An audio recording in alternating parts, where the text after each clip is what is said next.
우리가 잘 알고 있는 우리나라의 고전 소설 중에 대표적인 것으로 춘향전이라고 하는 그 소설이 있습니다. 이 춘향전에 관한 특징들을 찾아보니까 한 4가지로 나오는데요.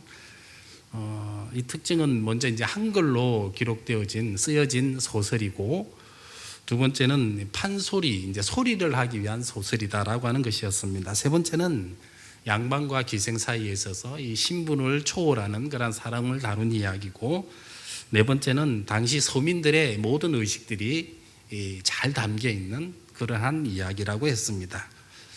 지금 우리가 모인 이 시간이 국어 시간이 아님에도 불구하고 제가 춘향전에 대해서 이렇게 장황하게 설명하는 이유가 있습니다.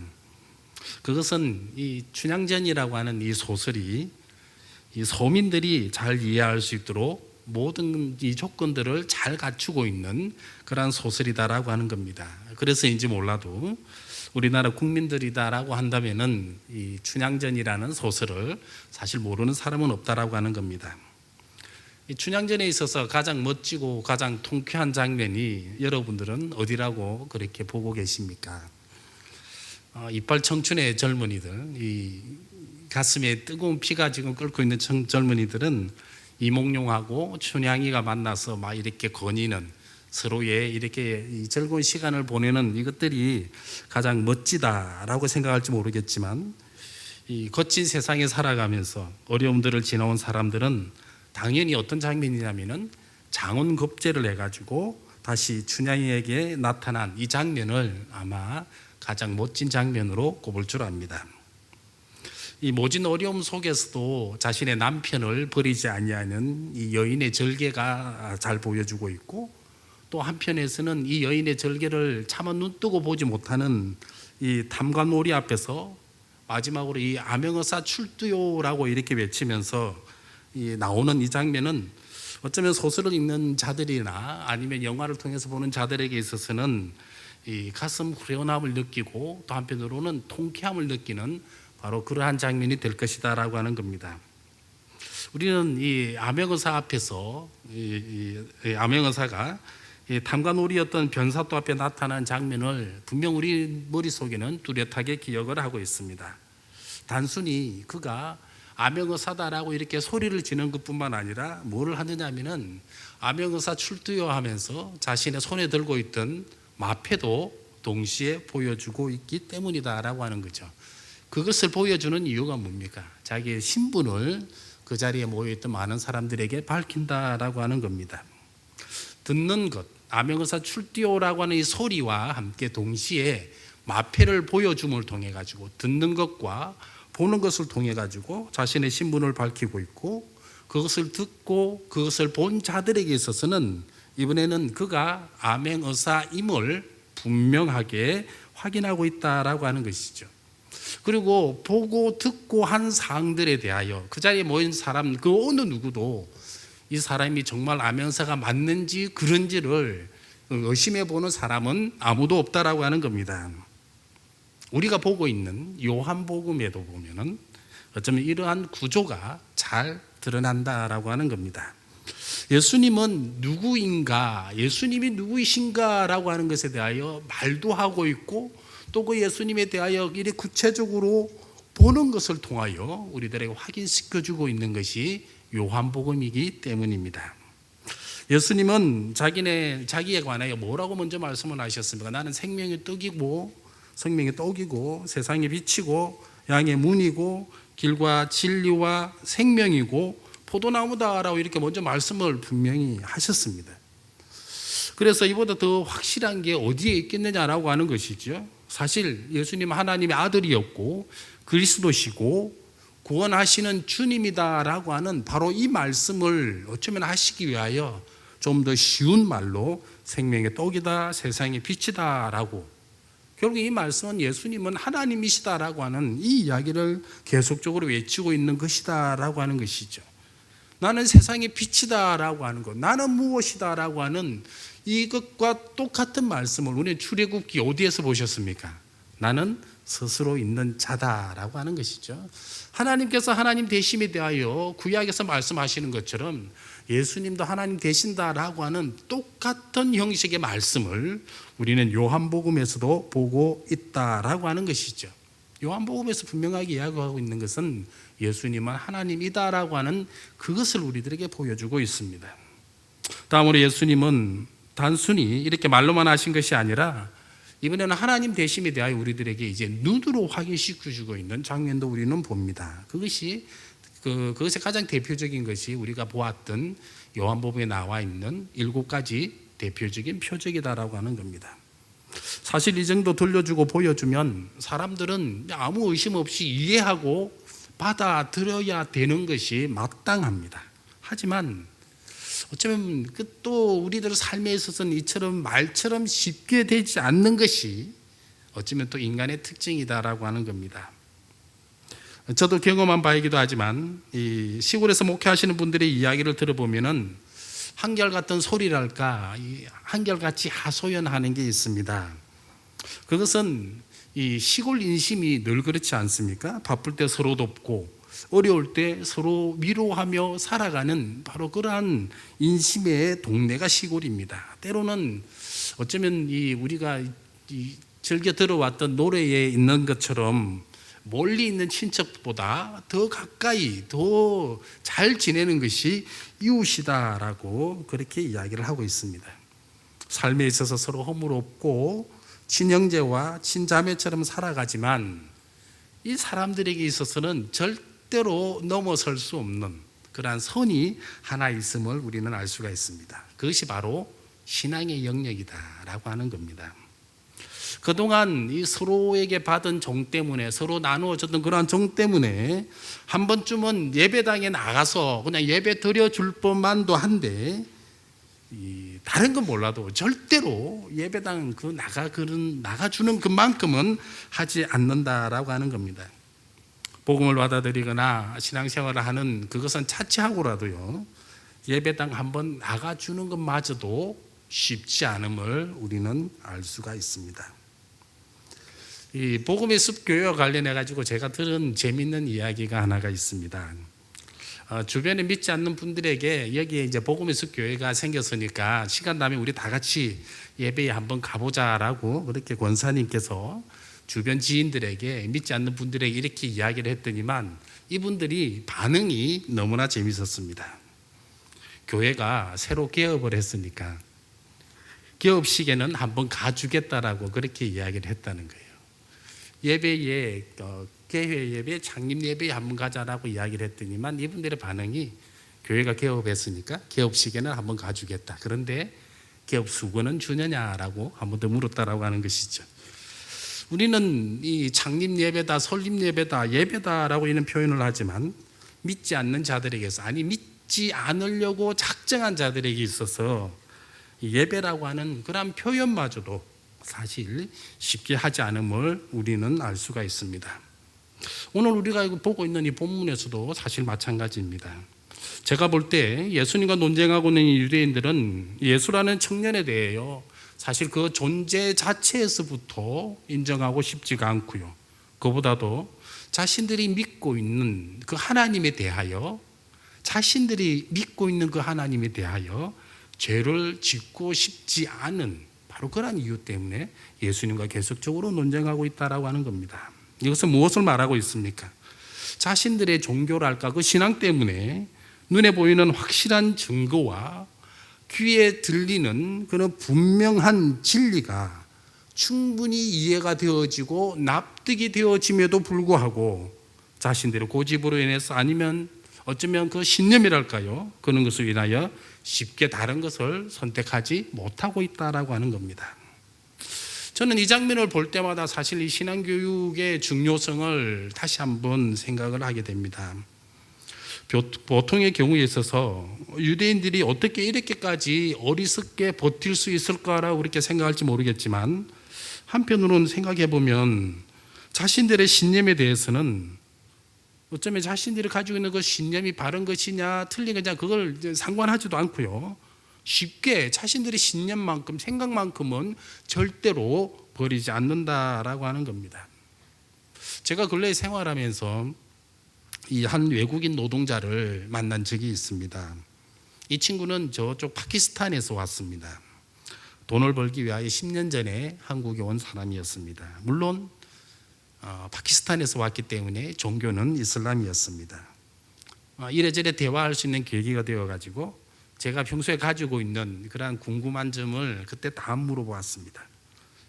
먼저 자녀를 이슬람 국가에서는 어떻게 키우느냐고 제가 먼저 물었습니다. 그랬더니 대답이 자기가 아들 셋이 있는데 그중 신앙이 제일 깊은 막내를 이슬람 종교 지도자가 되는 그런 학교로 보냈다라고 했습니다. 우리식으로 말하면은 신학교를 보냈다라고 하는 것이죠. 그런데 놀라운 것은 이 아들의 나이가 몇 살이냐면 아직 10살이 채 되지 않았다라고 하는 겁니다. 우리 같으면 초등학교 보낼 나이에 이 아이를 일찌감치 이슬람 지도자가 되는 종교 지도자가 되는 학교로 보냈다라고 하는 겁니다. 다음으로 이슬람 교리에 대해서도 제가 물어보았습니다. 이슬람에서 말하고 있는 너네가 말하고 있는 천국이라는 곳이 과연 어떤 곳인지도 제가 물어보았고요. 그리고 우리가 가장 궁금해하는 게 뭐겠습니까? 결혼 제도에 대해서도 제가 물어보았습니다. 정말로 부인을 여러 명 두어도 되느냐, 정말 집에 부인이 여러 명 있느냐 물었고, 그럼 너는 어떻게 살아가고 있느냐 그렇게 물었습니다. 그런데 놀라운 대답이 사실 충격이었습니다. 당연히 자기는 부인이 한 명밖에 없다라고 그렇게 이야기를 했습니다. 낮에 본국에 전화를 하고 자기 부인과 전화하는 그런 모양새를 보아하니까 부인에게 혼나는 장면도 몇 번 보기도 했습니다. 우리는 이슬람 국가에서 남자로 태어나면은 여러 여자를 거느리면서 어떠한 경우에도 여자들 앞에서는 큰 소리 뻥뻥 치며 살아갈 것이라고 그렇게 생각하기 쉬운데, 여느 남자처럼 여인에게 한 소리 듣고 기도 제대로 못 펴는 그러한 연약한 남자의 삶을 살아가고 있다라고 하는 것이었습니다. 다음으로 충격적인 것은 이슬람 교리에 대해서는 그야말로 백지였습니다. 일부러 말하지 않는 것이냐, 말하지 않는 것 아니냐라고 하겠지만 그 사람과의 저와의 관계를 볼 때 그렇게 할 이유도 사실 전혀 없었습니다. 왜냐하면 이 사람은 외국인임에도 불구하고 한국에 돌아가는 정치 상황을 너무나 잘 알고 있었고 여러 가지 정치적인 문제에 대해서 이야기를 할 정도였는데 저에게서 굳이 그런 문제를 감출 이유가 없었기 때문이다라고 하는 것이죠. 자, 그럼에도 불구하고 이 외국인 노동자는 그가 살아가는 모습을 통하여서 사실 제가 배운 바도 많았고 깨달은 바도 많았습니다. 그것은 철저하게 신앙생활하는 바로 그러한 모습이었습니다. 어떤 신앙을 가지고 있느냐라고 중요한 것이 아니라 신앙생활을 어떻게 하고 있느냐라고 하는 것입니다. 일부 이슬람 국가에 살아가는 일부 이슬람 국가로부터 왔던 이 외국인 노동자는 사실 한국이라는 나라에 오면은 그냥 자기가 가졌던 신앙도 쉽게 버리고 사실 먹고 마시고 즐기고 하는 그러한 삶을 쉽게 살아가는 것들을 많이 보이는데, 이 사람은 철저하게 음식부터 가리는 것을 보여주었습니다. 한국 반찬을 보면 자신들이 먹으면 되지 아니하는 것들이 많이 들어가 있기 때문에 늘 반찬을 싸와가지고 밥을 먹었습니다. 라마단 기간도 철저하게 지켰습니다. 매주 금요일 낮 기도회는 어떠한 경우에도 참석을 했습니다. 얼마나 기도 생활을 열심히 하는지 어디에서 보면 알 수가 있느냐면 이 사람들의 이마가 증명을 해주고 있습니다. 이슬람권에 있는 분들을 기도하는 모습 보셨잖아요. 이마를 땅에 대고 이렇게 기도하는 겁니다. 이 눌림의 표시가 항상 그 이마에 있다라고 하는 것이죠. 우리가 성화를 보면 이 사도 요한을 우리가 알 수 있는 장면 하나가 있습니다. 많은 성화 그림들 중에 누가 사도 요한이냐라고 할 때 이마 한가운데에 혹이 나 있는 그 사람이 사도 요한이라는 거죠. 그만큼 이 머리를 땅에 대고 열심히 기도한 사람이 돼서 우리는 사도 요한이다라고 이렇게 이야기를 하는 것과 마찬가지다라고 하는 것입니다. 알라가 어떠한 존재인지, 자기네들 앞으로 어떠한 천국에 가는지는 몰라도 코란의 가르침이다라고 한다면은 이 말 그대로 덮어놓고 믿는, 문자 그대로 따르는 모습들을 우리들에게 보여주었습니다. 참으로 이 모습을 보고 있노라면은 이 기독교 목회자로서의 나 자신을 되돌아보기에 참으로 충분한 그러한 시간들이었다라고 하는 것입니다. 그런데 여기에도 크나큰 약점 하나가 자리 잡고 있었습니다. 그것은 자기가 알고 있고 자기가 보았고 자기가 들었던 것 외에는 절대로 알려고도 하지도 않고 보려고도 하지도 않고 들으려고도 하지 않는다라고 하는 겁니다. 그러다 보니 어쩌면 오늘 본문의 유대인들처럼 예수님과의 논쟁 아닌 논쟁이 벌어졌던 것을 우리는 알 수가 있습니다. 예수님은 왜 자기가 이 땅에 와야 됐는지를 이야기를 하고 있지만 유대인들은 듣지도 않고 믿으려고도 하지 않았습니다. 심지어 이 말을 하면 저 말을 하면서 외면하고 있는 모습을 우리가 여태껏 보아왔습니다. 그러다가 정 이 예수님이 하는 말을 듣기 싫으니까 마지막으로 이네들이 내뱉은 말 한마디가 무엇이었습니까? 48절에 이렇게 나와 있죠. 우리가 너를 사마리아 사람이라 또는 귀신이 들렸다 하는 말이 옳지 아니하냐라고 이렇게 유대인들이 예수님을 향하여 마지막으로 어쩌면 내뱉은 말인 것 같아요. 왜 이 이야기가 나왔습니까? 47절에 보면은 내가 하는 말을 듣는 사람은 하나님께 속한 사람이고 내가 한 말을 듣지 않는 자들은 하나님께 속하지 않은 사람이다라고 하는 이 말이 나오기 때문이에요. 한마디로 하면 내 말을 듣고 내 말을 듣지 않고 믿지 않으면 하나님의 자녀가 아니다라고 이렇게 이야기를 하니까 유대인들이 이 말을 듣고 이제는 발끈한 것이죠. 그리고 한다는 말이 48절에서 그러면 너 정말 미친 사람 아니냐라고 이렇게 반응을 하고 있는 겁니다. 사실 이 장면을 우리가 자세히 보시면 우리가 살아가는 모습하고 거의 흡사한 모습을 보여줍니다. 사람들끼리 이야기하거나 또 논쟁이 붙거나 말싸움을 시작이 되어지면 우리가 어떻게 했느냐라고 하는 것이지요. 자, 사람들하고 처음에는 이야기를 하다 논쟁하기 시작하면 말싸움이 벌어지기 시작하면은 그때부터는 자기가 옳다라고 우기기만 하잖아요. 그러다가 안 되겠다 싶으면 마지막으로 발끈해가지고 한마디 하고 끝내버리는 것이 우리네 삶. 어쩌면 그런 삶과 동일한 것들을 오늘 성경에서도 보여주고 있다라고 하는 겁니다. 상대방으로 하여금 정신이 있느냐 없느냐, 있니 없니 이렇게 말로 시작해서 마지막에 우리는 뭐라고 말을 끝을 냈습니까? 그래 너 혼자 잘 먹고 잘 살아라 이렇게 끝내지 않습니까? 마치 그 장면을 지금 우리는 본문의 말씀을 통하여 보고 있다라고 하는 겁니다. 그리고 이렇게 막말하며 끝내려고 하는 자들 앞에 그래도 우리가 꼭 해야 될 말이 있고 그래 꼭 이것만 이야기해 줬으면 좋겠다라고 그런 미련이 남으면 우리 마지막으로 어떻게 합니까? 가장 소중하고 가장 귀중한 말 한마디만큼 이건 상대방이 듣든 안 듣든 상관이지 꼭 이것만큼은 한마디 하고 그래도 끝내려고 한다라고 하는 것이죠. 어쩌면 상대방으로 하여금 앞으로는 안 볼 사이지만 그래도 도움이 되고 그래도 덕이 될 만한 마지막 한마디를 더 내뱉고 있다라고 하는 겁니다. 저는 예수님이 이처럼 말을 듣기 싫어하는 유대인들로 하여금 어쩌면 마지막으로 그들을 향하여 하고 있는 말이 어디라고 보느냐 하면은 저는 51절의 말씀과 55절의 말씀을 통해 가지고 어쩌면 예수님께서 이네들 하여금 마지막으로 해주는 말씀이 아니겠느냐 그렇게 생각을 해봅니다. 51절 말씀에 보면 어떠한 내용들이 나와 있습니까? 진실로 진실로 너희에게 이르노니 사람이 내 말을 지키면 영원히 죽음을 보지 않는다라고 하는 이 말씀이잖아요. 여기에서는 예수님은 무엇을 말씀하고 있습니까? 영원히 죽지 않음에 관하여 영원히 살 수 있음에 대하여 이야기를 하고 있다라고 하는 것이죠. 영원히 산다라고 하는 것을 볼 때 우리는 분명히 이 말씀이 육체가 영원히 산다라고 하는 것이 아님을 알 수가 있고요. 영이 죽지 않고 산다라고 하는 것을 알 수가 있습니다. 그런데 영이 죽지 않고 영원히 사는 것에는 그 조건이 있음을 우리는 또한 발견을 할 수가 있습니다. 51절 말씀에 보니까 그 조건이 뭐예요? 내 말을 지키면 영원히 산다라고 하는 겁니다. 중요한 단어가 지킨다라고 하는 겁니다. 사랑하는 성도 여러분, 지킨다라고 하는 말을 지킨다라고 하는 이 말의 뜻을 알고 계십니까? 우리는 지키는 것에 관하여 언제나 쉽게 그렇게 생각하고 말하고 행동합니다. 쉽게 말을 내뱉습니다.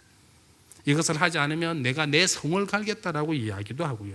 손에 장을 찢은다라고 하는 사람도 저는 수없이 보았습니다.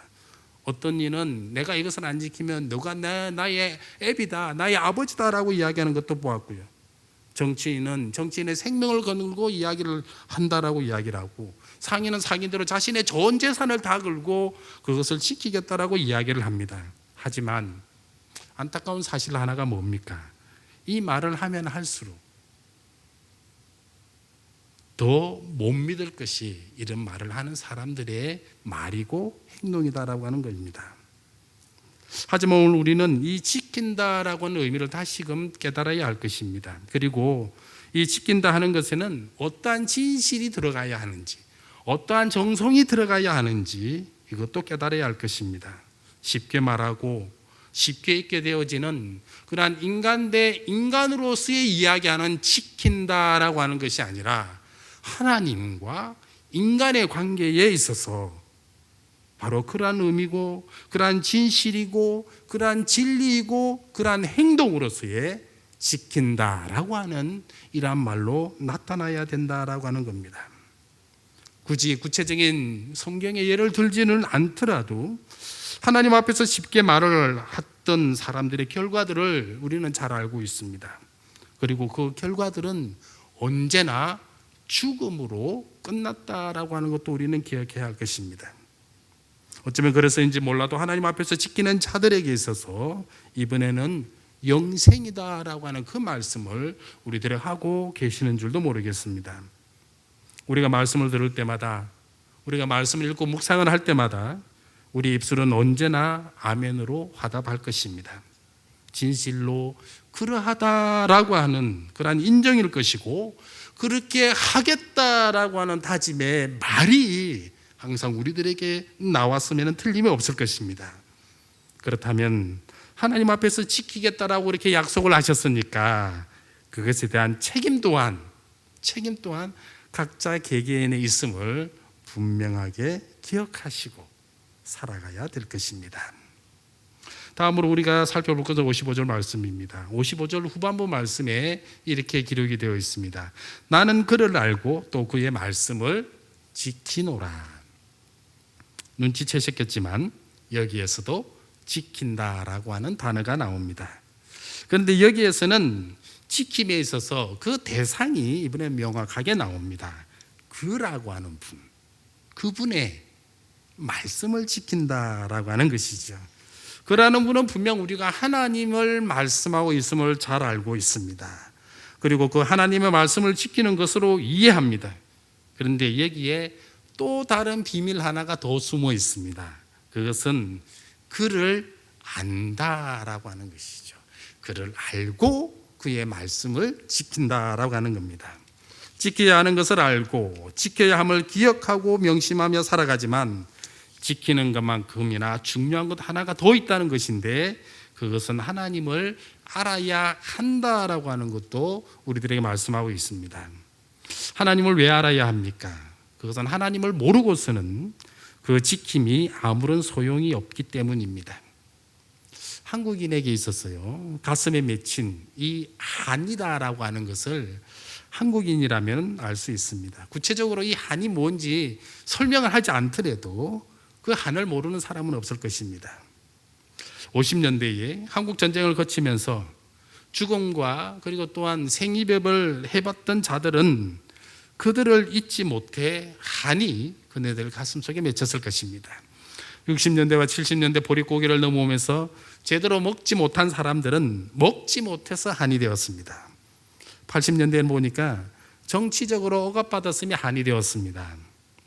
먹고 살만한 요즘에는 한이 없을 줄 알았는데 외려 한이 더 늘었습니다. 키가 작아서 이번에는 한이 되어지고요, 몸무게가 많이 나가서 한이 되어지고, 원하는 학교와 직장에 들어가지 못해서, 심지어 어떤 분은 그 스마트폰을 가지지 못해 가지고 한이 맺힌 사람들을 우리 주변에서 많이 봅니다. 그런데 이러한 한들로 인해서 누구보다 열심히 노력하고 땀 흘린 덕에 그 한 때문에 사실 우리가 가난을 극복하고 열심히 노력하고 그래서 이만큼 그래도 우리가 살게 되었다라고 하는 것은 분명 부인하지 못할 것입니다. 그런데 이번에는 이 한으로 인해 가지고 하나님과는 상관없는 길을 우리가 여태껏 걸어왔음을 우리는 또한 많이 보고 있습니다. 하나님이 아닌 그 다른 어떤 대상에게 나가서 지극정성으로 나의 안을 풀어달라고, 나의 안을 넘어서게 해달라고 그렇게 빌었던 우리의 모습이 많이 있다라고 하는 겁니다. 마음에 자리 잡은 불편함이나 거리낌이나 어려움이 있다라고 한다면은 우리가 예수님 말씀에서 분명히 보았던 것처럼 하나님 앞에 모든 것을 다 가지고 나와서 그 하나님 앞에 우리의 모든 그것을 다 내려놓아야 되는데 세상이 그 무엇으로 해결함이 불가능함을 넘어서 우상 섬김인 이것을 한풀이하는 것이고 한에 대하여 비는 것임에도 불구하고 그런 우리의 행동들이 더 많이 보여왔다라고 하는 겁니다. 왜 우리가 이러한 우리 한의 풀이들 속에서 하나님을 잊고 살아온 모습들이 많이 있습니까? 그것은 하나님을 제대로 알지 못했기 때문에 일어난 것입니다. 열심히 있었지만 그 열심의 대상이 누구에게로 향하여야 될지를 분명하고도 정확하게 몰랐기 때문입니다. 따라서 하나님 아들 예수 그리스도에 대한 이해 없이는, 예수 그리스도에 대한 정확한 이해 없이는 절대로 바른 믿음도 없고 바른 신앙도 없고 그래서 영원한 생명도 얻을 수 없음을 우리는 알아야 할 것입니다. 오늘 본문 속에서 유대인들이 그랬고요, 제가 알았던 이슬람을 믿고 있는 그 외국인 노동자가 그랬습니다. 이들은 신앙생활에 대한, 신앙에 대한 그러한 열심은 있었는지 모르겠지만 정작 중요한 그 신앙의 대상은 몰랐기 때문에 그냥 자기네들의 한과 자기네들의 그 열심으로만 종교 생활을 했다라고 하는 것입니다. 사랑하는 성도 여러분, 우리는 지금 말씀 축제 준비 기도회로 모였습니다. 우리는 말씀을 사모하기 때문에 모였고 그 말씀을 통해 진리를 깨닫기 위하여 이 자리에 모였습니다. 하지만 이것이 정말 하나님에 대한 이해가 먼저 없이는 아무 소용도 없음을 우리는 알아야 할 것입니다. 그냥 세상의 지혜를 담기 위한 말씀 축제가 아님을 알아야 될 것이고 기독교로 하는 고상한 종교 생활의 취미를 하기 위하여 우리가 말씀 축제를 여는 것이 아님을 분명히 알아야 된다라고 하는 것입니다. 먼저는 하나님을 알아가고 예수 그리스도를 깨달으며 그리고 그 깨달은 위에 이제 하나님께서 우리들에게 내려주시는 그러한 말씀을 듣고 이해하고 예수님도 그렇게 하셨던 것처럼 이제 우리가 들은 말씀 그대로 지켜 행하며 나아가야 될 것이다 라고 하는 것입니다. 세상이 좋아져서 어쩌면 우리들에게서 말씀이 풍성한 세상이 되었습니다. 언제든 눈으로 볼 수 있고 귀로 들을 수도 있습니다. 게다가 내 마음대로 제방, 삼방, 사방까지 마음대로 볼 수 있는 세상이 되었습니다. 그렇다고 해서 이번 말씀 축제는 그러면 다음에 시간 날 때 한번 보지 이렇게 하는 생각은 버려야 할 것입니다. 왜냐하면 하나님의 말씀은 하나님을 아는 자들에게 있어서 먼저 은혜가 되는 것이고 하나님의 말씀을 듣기 위하여 준비되어진 자들에게 깨달음의 그 이해를 주시는 것이고 은혜받아 깨달은 자들을 하나님은 귀하게 보시고 들어서시기 때문입니다. 어쩌면 이러한 자들에게 하나님 오늘 영생을 주신다라고 하는 이 말씀을 우리는 알 수가 있다라고 하는 것입니다. 그러므로 이제 우리는 이렇게 기도하기를 원합니다. 한 5가지로 제가 기도 제목을 뽑아봤는데요. 먼저 하나님을 알아가고 깨닫고 그래서 은혜가 되는 말씀 축제가 되게 해달라고 기도해 하시기 바랍니다. 두 번째는 하나님께서 나에게 주시는 말씀을 듣고 깨달으며 실천을 발견할 수 있는 그러한 말씀 축제가 되게 해달라고 기도하시기 바랍니다. 일상의 분주함과 여러 상황을 극복하여 말씀 축제로 나올 수 있는 그러한 담대함도 달라고 기도하시기 바랍니다. 강사 목사님의 영육의 강건함을 채우시고 우리에게 하나님의 말씀을 담대하게 전하게 해달라고도 기도해야 될 것입니다. 마지막으로 옥인의 온 교우가 하나님 말씀의 충만함을 체험을 하고 교회와 개인에게 주어지는 사명을 감당하는 그러한 귀한 공동체가 되게 해달라고 기도하시기 바랍니다. 오늘 우리 말씀 생각하시면서 이 5가지 기도 제목도 기도하시고 또 각자가 가지고 오신 모든 기도의 제목들 다 아뢰시고 자유롭게 돌아가시기 바랍니다. 기도하시겠습니다.